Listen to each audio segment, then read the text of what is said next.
Chers téléspectateurs, merci beaucoup de nous retrouver sur Canal Éducation. Vous comprenez bien, avec ce générique, nous redémarrons votre magazine dédié à l'éducation et à la formation, Carrefour de l'éducation. C'est un immense plaisir de vous présenter votre magazine consacré à l'éducation et à la formation. C'est vrai que nous avons pris une certaine pause, mais c'est juste pour continuer à travailler. Alors, aujourd'hui, donc, Carrefour de l'éducation reprend et nous serons ensemble, Inch'Allah, chaque mois pour discuter des questions d'éducation. Et pour parler d'éducation, justement, aujourd'hui, nous recevons un invité, mademoiselle Diary Sow. Diary Sow, qu'on ne présente plus au Sénégal. Et Diary, qui donc, après un cursus brillant au Sénégal, aujourd'hui a atterri au lycée Louis-le-Grand en France, à Paris. Mais Diary est venue au Sénégal spécialement pour qu'on parle un peu de son roman, donc ce premier essai qu'elle a intitulé « Sous le visage d'un ange ». Sous le visage d'un ange. Et nous allons tout de suite découvrir carrément le contenu de ce roman.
Merci beaucoup, Diary, pour cette belle vidéo. La particularité, c'est que vous-même, vous l'avez conçue, vous l'avez vous-même fabriquée. Alors, comment est venue cette idée, vous-même, de présenter Sur le visage d'un ange à travers une vidéo? Eh bien, présenter un livre par une vidéo, déjà pour captiver les lecteurs, pour leur permettre de découvrir le contenu du roman sans avoir forcément lu. Et parce que l'on savait, ma meilleure amie et moi, qui avons cherché les images et qui avons un peu cherché à matcher tout ce qu'il fallait avec l'extrait que nous avons choisi, avec le texte. Donc il fallait qu'on trouve un moyen pour faire connaître le roman. Nous avons su aussi que visualiser des images, c'était beaucoup plus facile pour les gens de comprendre, de savoir de quoi ça parle, que de lire un extrait ou pas. C'est pas tout le monde qui pourrait visualiser. Et vous avez compris que vous vous êtes mis à la place carrément d'un réalisateur, l'œil d'un caméraman, d'un monteur, d'un infographiste finalement. Est-ce que vous aviez ces talents avant ou c'est venu comme ça? Vous savez, dans notre société actuelle, dans notre époque actuelle, c'est plus aussi divin, disons, que de concevoir quelque chose. Enfin, c'est pas si compliqué que ça. Il suffit de trouver de bons extraits, de faire un texte et puis d'utiliser les logiciels qu'on met à notre disposition pour concevoir. Oui, bon, de toute façon, félicitations. Je Merci. sais que ce n'est pas évident. Même les gens qui sont dans le métier de la réalisation et du journalisme ne peuvent pas tout faire. Mais bon, en tout cas, c'est un plus pour vous, déjà, de pouvoir faire ce travail carrément technique. Alors, sous le visage d'un ange, moi, je me suis toujours posé la question, comment est venu les premiers bruits de ce titre dans votre esprit? Sous le visage d'un ange, oui, un titre qui m'a inspiré l'histoire finalement, un titre qui m'a permis de créer Aline, de créer le personnage qui allait devenir la roue autour de laquelle tout allait tourner finalement. Et ce titre, pourquoi, si c'est l'objet de votre question? C'est ça. Pourquoi le titre? Parce que dans la vie, dans le roman, et au-delà la vie, disons, les gens nous apparaissent sous un visage qui n'est pas... Souvent le leur. Exactement. Et donc, il fallait que je mette en exergue ces facettes qui sont cachées chez les gens. Et il est à dire aussi que les gens ont parfois des côtés assez sombres en eux. Et Aline, qui est apparue sous le visage d'un ange à Karim, était peut-être un peu plus que ça, un peu moins que l'ange qu'elle apparaissait être, et qu'elle n'était peut-être pas finalement, parce qu'il ne connaissait que cette facette d'elle, et il ne savait pas ce qu'elle recelait à l'intérieur d'elle-même. Donc c'est un peu ça. Et tous les personnages, on pourrait donner plusieurs exemples de personnages qui ont à peu près cette dualité dans la personnalité. Ok. Et du Fouta à Saint-Louis, Aline a connu peut-être des péripéties. Ce que je voulais comprendre, c'est que Aline apparemment a vécu difficilement, mais est-ce que sa rencontre avec Karim a été une solution pour elle? D'une part, oui, ça a été une solution, parce que ça lui a permis d'avoir les moyens financiers, les moyens pour accéder au statut qu'elle voulait. Et donc, Karim a été la solution, disons, pourquoi? Parce que Karim lui a permis de se hisser au même niveau que lui. Et Aline en a bien profité pour améliorer son image, pour se rendre plus présentable aux yeux du monde. Et donc, oui, ça a été la solution. Et Aline a vécu difficilement avant d'abord de connaître Karim parce qu'elle a été confiée à une parente. Ça, c'était la première chose. La deuxième chose également, c'est comme si aussi ça n'a pas été facile avec elle, avec la maman de Karim. Alors, pourquoi tu as voulu peindre ces tableaux sombres pour Aline? Ces tableaux sombres, déjà le passé sombre, parce que quand on parle de sa tante à qui elle a été confiée, c'était son passé, c'était les épreuves finalement qu'elle avait vécues avant de pouvoir rencontrer Karim, et en même temps Anta, qui est la mère de Karim. Donc pourquoi ce tableau sombre? Parce qu'il me fallait expliquer la douleur d'Aline, il me fallait expliquer pourquoi elle réagissait comme elle réagissait. Parce que je crois profondément au déterminisme, je crois que l'environnement dans lequel on est contribue à nous façonner et à nous rendre tels qu'on est aujourd'hui. Donc Anta, parce que c'est une réalité. Anta, elle n'est pas totalement méchante, c'est mon opinion. D'autres lecteurs penseraient le contraire et au vu de ses actes, on serait très très porté de croire qu'elle est tout à fait détestable. Mais Anta a vraiment, dès le début, elle n'a pas apprécié Aline parce qu'elle se disait que c'était une indigène, qu'elle ne savait pas comment se comporter avec du monde, en milieu mondain. Et quand on connaît bien Saint-Louis, où c'est la coquetterie. Exactement, exactement. Elle se disait que cette fille qui était que la servante de la maison ne pouvait pas être à la hauteur de la grande dame que devait être la femme de Karim. De me dire, est-ce que Diary se retrouve dans ces personnages? Est-ce qu'elle a fait exprès de se départir carrément de ces personnages? C'est-à-dire que où est-ce que tu te trouves, toi, Diary, in fine? Dans le roman, je suis présente. Je suis présente forcément. Quand on écrit, c'est nous-mêmes que nous écrivons. Enfin, c'est notre être que nous dévoilons en quelque sorte. Mais c'est quand même une bonne chose que j'ai pensé à écrire ce roman parce que je ne suis pas que élève, je ne suis pas que cette image que l'on a de moi finalement. Que derrière cette image de fille brillante, il y a peut-être une jeune femme qui est à la recherche d'elle-même, qui est en devenir et qui observe sa société. Exactement, que j'ai un autre regard que les études, que je ne m'intéresse pas uniquement aux études. Mais en réalité, Diary, vous n'avez pas vécu tous ces problèmes que vous avez portés sur Aline quand même, non? Pas tellement. C'est la question, Cole. Vous n'êtes pas obligé de répondre. Oui, bon, je n'ai pas parlé de ma vie. Il est à dire aussi que j'ai eu plus de chance qu'Aline. Oui. Je suis née au milieu d'une famille très très aimante. J'ai eu ma famille avec moi, j'ai eu mes parents qui m'ont donné beaucoup plus que la tante d'Anta elle lui a donné. C'est ça. Et donc je ne suis pas à plaindre du tout. Et peut-être dans ton entourage, quand tu étais petite, tu as dû vivre ça avec des amis, avec des voisines, à côté. En tout cas, tu as dû observer la société. En fait. J'observais. J'étais très effacée quand j'étais petite. On ne me remarquait pas forcément, mais j'étais là, les yeux grands ouverts, et j'observais ce qui se passait autour de moi. J'étais très attentive, très réservée, mais très ouverte quand même, d'une certaine façon, parce que rien ne m'échappait. J'avais les yeux fixés sur tout le monde, et je notais des détails. Mes pensées, je les mettais sur écrit.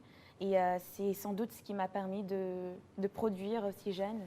Et dans ce roman aussi, je vois deux axes, comment on appelle ça, le conflit de génération à peu près, mais également aussi cette problématique de l'éducation des filles au Sénégal. Oui. Je ne sais pas, comment tu as appréhendé tout cela?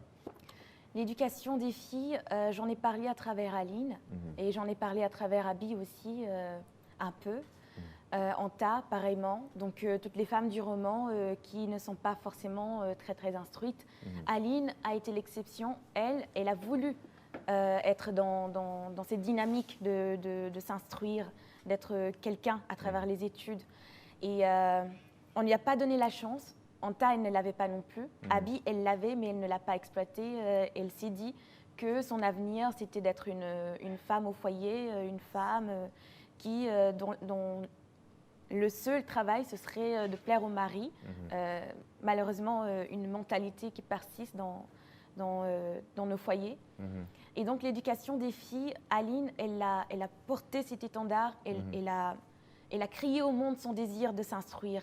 Elle a dit qu'elle ne voulait pas accepter son destin d'analphabète, comme on voulait la rendre. Et donc, elle a utilisé les études comme moteur, comme moyen d'ascension sociale, et finalement, ça a porté des fruits. Très bien. Alors, je dois dire que donc, nous recevons aujourd'hui Diary Sow, donc un élève qu'on ne présente plus et qui a écrit ce roman sur le visage. Et je disais que avant cette émission, nous avons reçu beaucoup de questions, Diary, qui vous sont adressées. Et là, j'ai la question de Diakunda Sen, qui est une journaliste, donc, qui dit que doit-on comprendre du titre de son livre Sur le visage d'un ange? Ce qu'il faut comprendre, c'est que dans le roman, il y a des personnages qui ne sont pas ce qu'ils paraissent. Donc, il ne faut pas les prendre de visu et puis se dire qu'ils n'ont qu'une facette, qu'ils sont soit bons, soit méchants. Non, ça ne se passe pas comme ça. Okay. Ça ne se passe pas comme ça dans la vraie vie. Les gens sont de toutes les couleurs. La facette que vous voyez de moi, c'est la facette que je veux vous montrer. C'est ce que je veux que vous voyez. Mais peut-être que ce n'est pas ce que je veux que mon oncle il voit, que ma mère elle voit. Donc, c'est un peu ce que j'ai voulu montrer. D'accord. La deuxième question, Diary, comment trouve-t-elle le temps d'allier écriture et études si on sait que il doit y avoir beaucoup de lecture? La lecture, ça a toujours fait partie de ma vie, comme l'écriture d'ailleurs. Donc, je ne prends pas ça comme une corvée ou quoi que ce soit. C'est un loisir, au contraire, quand j'ai beaucoup étudié et que j'ai envie de m'aérer l'esprit, de me changer les idées. Donc, j'écris ou je lis. C'est ma façon à moi de me détendre. Ok. Et là, l'autre question, c'est est-ce que Diary a du temps pour des loisirs? Si oui, quels sont vos loisirs? Oui, j'ai des loisirs à ma façon, je m'amuse. J'écoute beaucoup de musique et des chansons qui me plaisent beaucoup. Je dessine à mes heures perdues, j'essaie de peindre depuis quelques temps, donc c'est ma façon à moi de m'amuser. Et je sors avec des amis parfois, de temps à autre. Et en parlant de dessin, il semble que ça aussi, c'est toi qui l'as réalisé. Ça, c'est quoi? C'est un dessin? C'est un croquis? On a eu beaucoup de mal à trouver une couverture adéquate. On a écumé, entre guillemets, les sites internet pour trouver des images qui allaient matcher. Et finalement, on a trouvé la bonne image qui allait matcher. Et on a utilisé des logiciels pour faire ce dessin. J'ai fait les coloris, le design, etc. Et donc, ça a donné cette magnifique couverture. Et avec l'aide de ma meilleure amie, toujours, à qui j'ai dédicacé le roman, d'ailleurs, on a essayé de faire une couverture qui allait être à la hauteur de l'histoire. C'est ça. Oui. Alors, donc, merci beaucoup à Diakounda Sène. Il y a beaucoup d'autres questions et nous allons y revenir progressivement. Je sais que nous avons également aussi le proviseur du lycée de Aérelao, M. Talla, donc, qui dit qu'il encourage beaucoup l'élève Diary Sow et que vous êtes avec Mariem Sy de Aérelao. Vous avez été ensemble au lycée scientifique de Diourbel. On va y revenir tout à l'heure. Alors, nous allons voir une autre vidéo. Et dans cette vidéo, je pense que c'est Diary elle-même qui a encore conçu sa vidéo, mais qui parle encore dans cette vidéo. Regardons.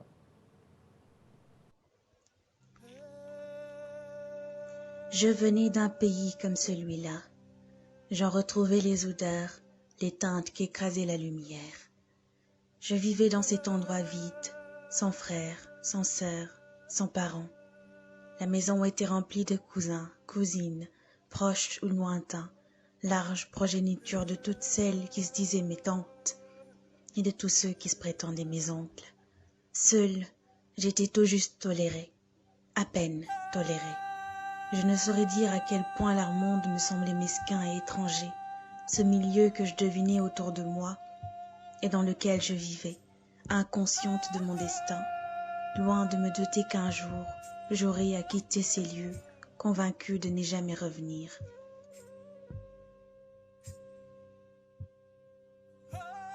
J'écoutais ce long cri inquiet et monocorde du train à vapeur, et je m'y accrochais comme s'il allait me délivrer.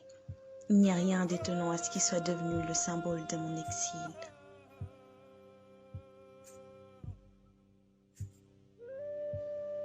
Pourtant, je connaissais des instants de répit, rares, courts, certes, mais qui m'étaient salutaires. Je ne m'attendais pas, dans ma nouvelle vie, à trouver l'amour. Exister, vivre, être une personnalité vivante, indépendante, une jeune fille reconnue dans un monde qui m'accepterait, émerger de la misère pour parvenir enfin à la lumière, représenter quelque chose pour un autre.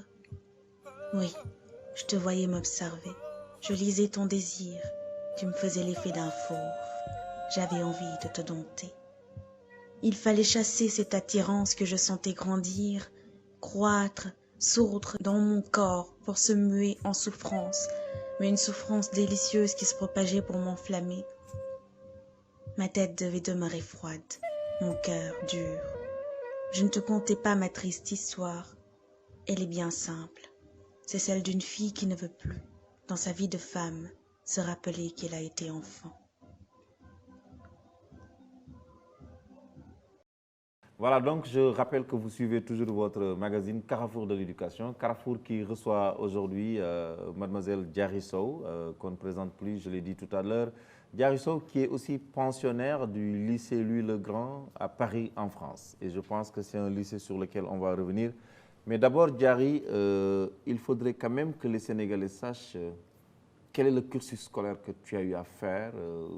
C'est dans quelle localité? Qu'est-ce qui t'a marqué?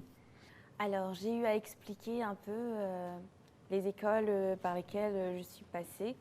La première école, c'est Cœur Major de Bourse, le complexe scolaire international Cœur Major. Ensuite, je suis allée à Dakar, au Parcelles Asseni, où j'ai continué l'élémentaire. Et là-bas, c'était une école privée catholique, Saint-Eugène de Masnod. Et ensuite, on a déménagé à Hambourg et j'ai réintégré la même école, CSI Cœur Major. Et c'est là-bas, en troisième, où j'ai fait le concours pour entrer au lycée scientifique d'excellence de Diourbel. Ah oui. Et quand on parle du lycée scientifique d'excellence de Diourbel, moi souvent j'ai besoin de savoir généralement comment vous avez appris, parce qu'apparemment vous êtes la première génération. Oui, tout à fait. Comment c'est venu ces informations? Parce que quand on a lancé l'école, on a comme l'impression que tout le monde était informé, et vous aussi. Oui, on était informés. En début d'année, on m'en a parlé assez vaguement. C'était ma prof de français qui m'en a parlé. Après, c'est après que on a pu avoir beaucoup plus d'informations. Et c'est vrai qu'au début, l'idée avait germé en moi, mais je n'étais pas vraiment très branchée. Mais ma prof de français, elle était très intéressée, Madame Sagna. Et après cela, ma mère, elle a eu vent de cette école qui venait d'ouvrir ses portes. Et elle s'est rendue compte que c'était quand même une bonne idée que j'envoie mes dossiers. Et c'est ce qui a été fait sur l'insistance de mon papa. Et c'est comme ça que j'ai été sélectionnée sur concours avec 59 autres personnes. Mais moi, je vous ai trouvé au lycée scientifique de Diourbel. Oui. On a même fait une interview. Mais j'ai toujours été marqué par ce bouillonnement qu'il y avait dans ce lycée. On avait comme l'impression que tout le monde bougeait, que tout le monde voulait savoir plus que l'autre. C'est-à-dire que dans ce lycée, c'est comme s'il n'y avait pas de tranquillité, il n'y avait pas de repos. C'était quoi? C'était lié à cette compétition qui avait continué? C'était de bonnes graines qui étaient là-bas, qui devaient germer tous ensemble? Extérieurement, vous pouviez avoir cette impression, mais entre nous, ce n'était pas vraiment le cas. C'est vrai qu'il y avait une concurrence. Évidemment, on avait sélectionné les meilleurs élèves du Sénégal, enfin les meilleurs qui avaient eu la chance d'intégrer le lycée d'excellence.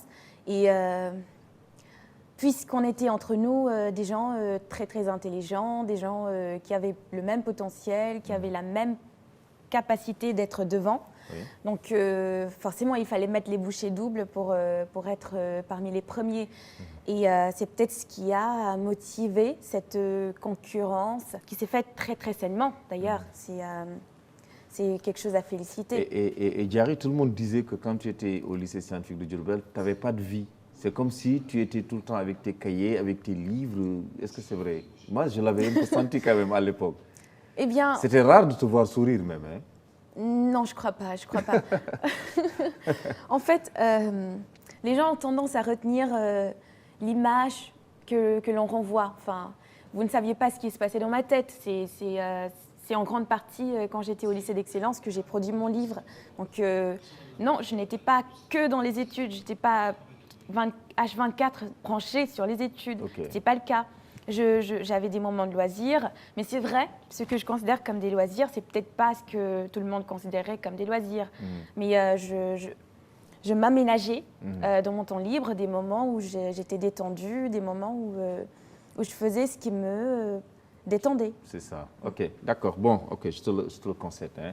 Alors, le lycée scientifique de Diourbel, on va s'y arrêter. Oui.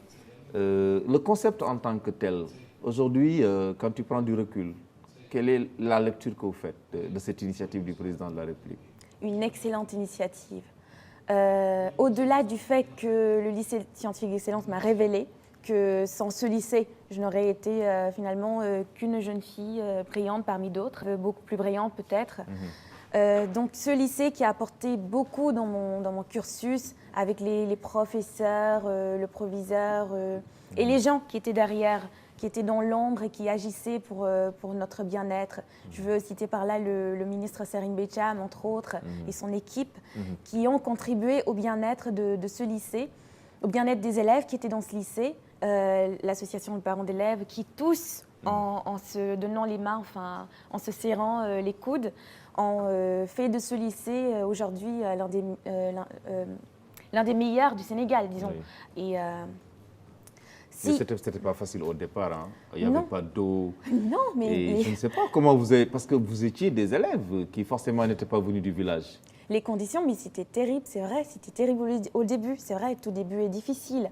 Ouais. Et je crois que vivre dans ces conditions, ça nous a permis de grandir. Oui, c'est ça. Et on nous a arrachés de, si l'on peut dire, le verbe est assez violent quand même, mais c'est le cas. On nous a arrachés de nos familles et on nous a mis assez brutalement dans ce cadre. À l'époque, tu parlais de brousse, je ne sais plus. Oui, c'est vrai, mais je parle avec indulgence de ce lycée parce que je sais ce que ce lycée m'a apporté en termes d'expérience, en termes de maturité. Et donc, ce ne sont que des bonnes choses. Et il est vrai que le début a été difficile, que nous avions toutes les raisons de ne pas espérer, que nous avions toutes les raisons d'abandonner et que nous avons quand même continué. Et c'est ce lycée aussi qui a révélé tes talents presque de scientifique, parce que je pense que c'est de là où vous avez été élu Miss Science, Miss Mathématiques, ensuite au concours général. Et j'ai retenu une phrase quand tu étais Miss Science ou Miss Mathématiques, où quand on s'est rencontrés une fois, tu as dit je devrais demander peut-être aux autres élèves de commencer tout de suite à se dire que nous allons venir en force, quoi. En ce moment, tu étais en seconde, je crois. Oui. Je ne sais pas, est-ce que ce message-là, ça t'a un peu travaillé au point où voilà. Il est vrai que parfois, je peux me montrer très arrogante. Enfin, j'ai une confiance en moi. Moi, j'avais aimé, moi, j'avais aimé cette arrogance, entre guillemets, de dire aux gens, voilà des gens qui ont gagné le concours général, mais l'année prochaine, attention, vous allez avoir des problèmes. Oh, tu étais sûre de toi, quoi. Oui, j'ai toujours eu une confiance en moi assez exagérée parfois. Et dans certaines conditions, je m'en mords les doigts. Enfin. Et dans ce cas précis, j'avais surtout confiance en mes professeurs, j'avais confiance en notre système et aux gens qui nous soutenaient et aux élèves, en leur potentiel. Je savais que j'étais avec des gens qui me donnaient du fil à retordre et que je savais qu'il y avait des talents parmi nous. Donc même si ce n'était pas moi, ça aurait été quelqu'un d'autre. Ouais. Et j'en étais convaincue. Et vous avez gagné le pari? Oui, on peut dire ça. Oui, 2 ans après, vous êtes venu, vous avez remporté beaucoup de prix. Je parle du lycée de façon globale et vous avez été la meilleure élève pendant ces deux années. Alors tout ça, ça ne t'a pas monté la tête? Je crois pas du tout. Enfin, je reste moi-même. Je sais que quoi qu'il se passe, quoi qu'il arrive, tu ne seras rien d'autre que toi-même. Et ça ne sert à rien que de se montrer... arrogant ou de se montrer pas humble du tout. Et j'espère que ce n'est pas mon cas. Et je fais tout mon possible pour avoir les pieds sur terre, pour savoir que finalement je ne suis rien et que les vrais défis, en fait, ils sont à venir. C'est pas ce qui est passé. Et en parlant de défis, vous savez, on vous donne l'information que le président de la République, en s'inspirant du lycée scientifique de Diourbel, a demandé à ce qu'on crée maintenant des LINEC, des lycées d'intégration nationale pour l'équité. Tu vois, un peu l'équité. Oui. Donc, il y aura un lycée à Sédhiou, il y aura un lycée à Kaffrine et un lycée dans le Matam. Alors, cette nouvelle information, comment vous l'accueillez? Ouais, avec enthousiasme, parce que je me dis, la chance que j'ai eue, la chance que les 59 autres personnes de la première génération ont eue, d'autres vont l'avoir, d'autres l'ont déjà eu avec les générations suivantes du lycée scientifique, mais d'autres personnes, bien au-delà de nous, du lycée scientifique, vont avoir la chance de pouvoir vivre leurs rêves, de pouvoir se révéler au monde, finalement. Et je ne peux qu'en être très, très fière, d'ailleurs, et féliciter cette initiative qui vient à point nommé. Et ces lycées vont être, comme on dit, sous un format en pension, donc c'est des internats. Les élèves dans ces localités les plus éloignées auront cette chance de pouvoir fréquenter ces lycées comme vous. Quel est peut-être l'appel que vous lancez aux filles qui sont dans ces localités, parce que c'est des lycées à vocation scientifique? Donc les filles, il faudra juste qu'elles sachent qu'elles sont capables de faire autant que les garçons, sinon mieux, et que les matières scientifiques ne doivent pas les effrayer du tout. Elles ont les moyens, elles ont les possibilités. Et si elles ne craignent rien, si elles ont confiance en elles, en leur potentiel, elles peuvent le faire. D'accord. Alors, je rappelle toujours que Diary, aujourd'hui, est l'invité de votre magazine Carrefour de l'éducation. Alors, tout à l'heure, on avait déjà répertorié quelques questions liées au roman, mais cette fois-ci, nous avons aussi d'autres questions, Diary. Par exemple, je vois Pape Idriss Ndiaye.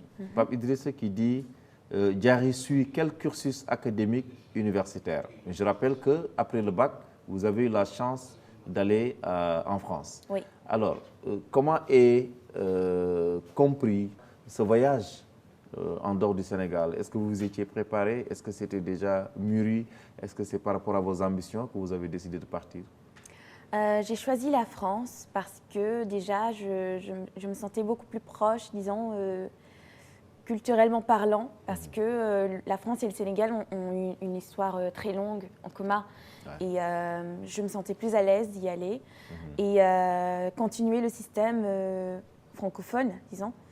Et je ne regrette pas du tout de l'avoir fait. Et il faudrait peut-être rappeler que je ne suis pas... Tu avais d'autres possibilités en principe, oui, hein? J'en avais d'autres. J'en avais d'autres, mais j'ai choisi d'aller à Louis-le-Grand et de me confronter à cet environnement, de découvrir autre chose. Et, je reviens sur la question de Pape Idrissa. Vous suivez quel cursus académique universitaire? Je suis en prépa scientifique à Louis-le-Grand. C'est une école...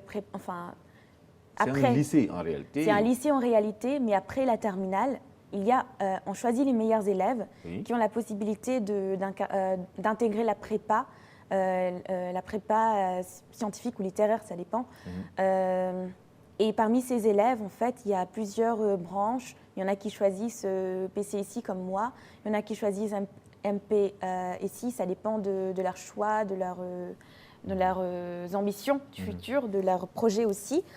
Et donc, après ces études à Louis-le-Grand, c'est 2 ans. Donc, l'année prochaine sera ma dernière année, en principe, à Louis-le-Grand. Et c'est un examen qu'il faut faire pour partir ou comment ça va se passer après? Ce seront des concours. Il faudra faire beaucoup de concours pour intégrer les grandes écoles. OK. Est-ce que vous êtes en train déjà de réfléchir sur le choix que vous allez faire? Certainement, c'est le moment où vous avez encore du temps? On a encore le temps, je crois. Et oui, on a de vagues préférences, des écoles qu'on cible souvent parmi les meilleures écoles en France et ailleurs. Et ce sont des concours que l'on fait l'année prochaine, donc on a largement le temps pour y réfléchir plus aisément. Vous parlez beaucoup de la France, les États-Unis, Diary, vous parlez bien anglais aussi? Oui, je me débrouille pas mal quand même en anglais. Donc oui, les États-Unis, pourquoi pas? Je ne me sentirais pas dépaysée, enfin, je crois. C'est quand même l'Occident. L'Occident, c'est l'Occident. Mais il est vrai que les États-Unis et la France, c'est vrai qu'il y a quand même un très grand écart, enfin, culturellement parlant, les mentalités. Mais je n'ai pas peur et je sais que si la possibilité se présente d'aller aux États-Unis, je n'hésiterai pas. Très bien. Alors, Diary, on va encore prendre une autre question, celle de Ndiaté Tal. Ndiaté Tal est élève à Melach. Melach, c'est mon village natal, hein. En passant, on salue tout le monde. Il dit, après les études, est-ce que Diary compte revenir pour servir son pays au lieu de rester là-bas? C'est ce que je compte faire. Revenir, on verra. Mais je compte, en fait, participer autant que possible au développement de mon pays. Ça a toujours été mon rêve, donc je ne suis pas prête de l'abandonner. Et revenir, pas forcément physiquement, disons. Parce que là, je ne suis pas sûre, je ne sais pas ce que l'avenir me réserve, je ne sais pas si j'aurai un boulot en France. Je ne sais pas si l'intérêt de mon pays, c'est que je reste là-bas et que je contribue à distance. Mais ce que je sais, c'est que dans la limite de mes capacités, je contribuerai autant que possible au développement de mon pays. Alors, aujourd'hui, je pense que aussi votre pays, notre pays, a de véritables défis dans le domaine de l'éducation. Oui.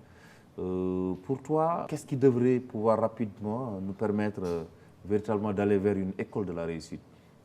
Une école de la réussite, je ne crois pas que ce serait possible sans la volonté des jeunes déjà de réussir. Si les jeunes qui sont dans les écoles n'ont aucune envie de faire ce qu'ils font quotidiennement et qu'ils le font sans enthousiasme, rien ne va décoller, enfin, c'est mon opinion. Donc mettre cette flamme dans les jeunes, leur apprendre que les études, il n'y a rien de mieux pour eux en ce moment et qu'ils peuvent s'en servir pour quelque chose de bien, pour décoller, enfin, pour monter les grades et leur donner des modèles aussi, leur apprendre que le système éducatif sénégalais peut produire beaucoup de gens qui peuvent leur servir de modèles et qu'ils peuvent aussi être mieux que ces modèles qu'on leur présente. Donc la sensibilisation et peut-être essayer… Vous voulez dire que nous avons un bon système éducatif comparé à… Voilà, parce que je me rends compte que quand vous êtes allé là-bas, vous avez rencontré d'autres nationalités. Oui, il y en a beaucoup là-bas, chez vous? Il y en a, oui. Il y en a. Il y a des étrangers, des gens de la Chine, d'autres pays d'Europe. Et c'est quand même un beau creuset. Des pays africains, oui, il y en a. Peut-être pas dans ma classe, mais il y en a quand même dans l'école. Et vous pensez aujourd'hui que le système éducatif sénégalais vraiment peut compétir à ce niveau? Oui, on peut. Il y a quelques lacunes, il faut le dire. Mais ça, c'est plus des différences que des lacunes, en fait. Des choses qui ne sont pas abordées dans le programme et qu'on aborde en prépa. Des méthodes de travail que l'on approfondit, qu'on creuse davantage en prépa et que peut-être les moyens au Sénégal ne nous permettent pas d'aborder en profondeur. Et c'est peut-être ça, le côté expérimental aussi. Mais à part ça, je ne vois pas dans la théorie ce que le Sénégal a envié aux autres pays. Diary, quand vous êtes allé à Louis-le-Grand, vous êtes confronté véritablement à d'autres as. À d'autres grosses pointures, entre guillemets. Comment ça a été, l'intégration, le niveau, le level? Vous vous en doutez, il y a beaucoup de concurrence. Effectivement, il faut se donner à fond. Et surtout, quand on arrive d'un pays comme le Sénégal, où il faut mettre les bouchées doubles, finalement, parce que, en fait, il y a le gap culturel, il y a un combat qu'on doit mener déjà du point de vue personnel, avant qu'on parle des études. C'est un travail qu'on mène dans notre mental. On doit s'accoutumer aux méthodes de travail. On doit s'accoutumer aussi aux coutumes, au langage, au comportement. Et c'est quand même un défi double, disons, que les Sénégalais rencontrent quand ils partent à l'extérieur. Et c'est un problème que, par exemple, un Espagnol ou un pays, un ressortissant d'un pays plus proche de la France ne rencontrerait pas. Donc, quand on vient de l'Afrique, avec nos différences, avec notre façon de penser, et qu'on nous impose une autre culture, et qu'en plus de cela, on doive se donner entièrement dans les études, c'est un double problème. C'est ça. Alors, dire qu'il y a beaucoup d'internautes, il y a beaucoup d'amis qui suivent. Encouragement, prières et condoléances à Diary de la part de l'IF de Thiès Commune, donc Arfansec. Diary, la question qu'on va poser, c'est peut-être cette année, particulièrement, il y a un contexte très difficile que nous avons vécu, la Covid-19, donc la pandémie du coronavirus. Vous l'avez vécu peut-être un peu plus loin, à distance. Qu'est-ce que ça suscite chez vous comme réflexion? Beaucoup de réflexions à différents niveaux parce que déjà, si l'on essaie d'oublier un peu, d'occulter le fait que le coronavirus nous a quand même enlevé beaucoup de gens que nous aimons, que ça nous a confinés chez nous, que ça a arrêté les activités, que ça nous a un peu appauvris économiquement parlant. Au-delà de tout ça, ça nous a permis quand même de réfléchir sur nous-mêmes, sur notre rapport à la planète, sur notre rapport avec le monde extérieur. Et on a pu faire une introspection. Et on a découvert en fait que cette pandémie, elle nous a ramené les idées en ordre, que nous étions en train de suivre une voie qui nous menait à notre perte, qu'on était en train de trop polluer la planète, qu'on était en train de trop gâcher les ressources, par exemple, et qu'on était surtout toujours en train de courir. Courir parce que nous vivons dans la précipitation. Et quand une maladie nous rappelle en fait qu'il y a autre chose que le boulot, qu'il y a la famille qui compte aussi, qu'il y a autre chose que ce qui comptait pour nous dans la vie, que en fait les choses importantes, ce ne sont pas les choses matérielles, ce sont les choses en fait qui nous permettent de vivre, qui nous nourrissent spirituellement parlant. Et donc le coronavirus nous a permis de découvrir tout cela. Mais il est vrai quand même que c'est une pandémie assez regrettable. Et je déplore que jusqu'à présent, malgré nos compétences, malgré notre niveau de médecine, même les grandes puissances du monde soient encore en peine de trouver un antidote. Donc les grandes puissances sont restées impuissantes. Oui. Nous avons aussi appris à vivre avec. Et moi, je voudrais surtout dans le domaine de l'éducation dire qu'au moins, c'est comme si nous nous sommes résolument tournés vers le numérique. Oui, tout à fait. Je ne sais pas, est-ce que tu as remarqué? Si je prends mon exemple, moi j'ai vécu la pandémie à l'extérieur, j'étais en France, j'étais confinée chez moi, je faisais les cours à distance et c'était toujours sur les ordinateurs. Et donc, durant les heures de cours, c'était quand même des cours en visioconférence. C'était un échange virtuel. Oui. Le prof, il parlait avec des cadres noirs parfois quand les élèves n'avaient pas envie de montrer leur tête. Ouais, c'est ça. Donc, c'était avec les applications. Là. Exactement. C'était assez difficile, mais pour nous, je crois qu'on l'a bien géré. Je ne sais pas si au Sénégal, on l'a aussi bien géré parce que je n'ai pas vécu l'expérience personnellement, mais je connais des gens ici qui ont quand même vécu le coronavirus. Et donc, les moyens technologiques ne sont pas les mêmes. C'est ça. C'est assez regrettable et je ne souhaite que ce soit le cas et que l'on développe le numérique ici au Sénégal parce qu'il le faut, il est temps qu'on développe le numérique. Pour vous rassurer, tout à l'heure vous avez posé la question, je pense que le Sénégal quand même a pu développer un plan de poste assez intéressant avec l'initiative Apprendre à la maison, d'ailleurs qui nous a permis d'avoir cette chaîne Canal Éducation qui est donc sur le canal 20 de la TNT. Une conséquence positive de plus du coronavirus qui a permis finalement de mettre en avant l'éducation et de faire d'intéresser les jeunes davantage sur les questions d'éducation, les questions de numérique. Voilà, donc je pense que, chers téléspectateurs, Diary va peut-être continuer à rester dans ce sillage donc, de la présentation de son livre. Nous avons été véritablement honorés de vous recevoir. Pareil, et je dois rappeler que Diary Sow va dédicacer son livre. En tout cas, merci beaucoup. Je voudrais juste te donner la parole pour peut-être remercier certaines personnalités dans ce pays, un peu partout. Oui, je commencerai par remercier le président Macky Sall qui, quand même, a eu l'idée de créer le lycée scientifique d'excellence. Je remercie l'ensemble des enseignants, des professeurs qui m'ont eu, qui ont eu à apporter leur contribution dans ma formation. L'ensemble du personnel du lycée scientifique, de CSI Cœur Majeur, etc., des écoles où j'ai eu à rencontrer des gens qui m'ont beaucoup aidée. Mes parents, je vous demande de prier pour mon père, qu'il repose en paix, et ma mère qui, en ce moment, fait tout pour que tout le monde soit bien. Et je remercie quelqu'un qui est très important dans ma vie, mon oncle Marfous, qui est un peu mon mentor.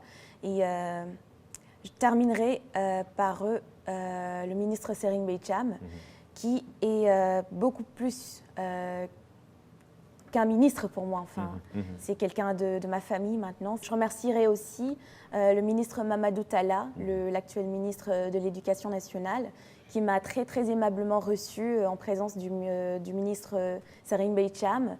Et je lui en suis très reconnaissante. Et j'espère que mon expérience continuera à inspirer des jeunes et tout ce qu'ils font pour l'éducation. Voilà donc, Diary, c'est sur ces notes de remerciement que nous allons peut-être clôturer cette émission. Il y a plein d'autres personnes que je n'ai pas remerciées, peut-être par manque de temps ou par peur d'oublier certains. Et il y a au Sénégal des gens qui m'apportent un soutien inconditionnel, un soutien que je ne saurais même pas évaluer. Et je les remercie de me suivre aussi, de m'apporter autant de réconfort en ces moments difficiles. Rassurez-vous, nous allons beaucoup prier pour votre papa, un ami qui a tout fait pour toi, qui a beaucoup œuvré pour que tu réussisses à l'école. Paix à son âme. Merci beaucoup, Diary. Donc, vous l'aurez compris, chers téléspectateurs, c'est la fin donc, de ce magazine Carrefour de l'éducation. Merci beaucoup et à la prochaine fois.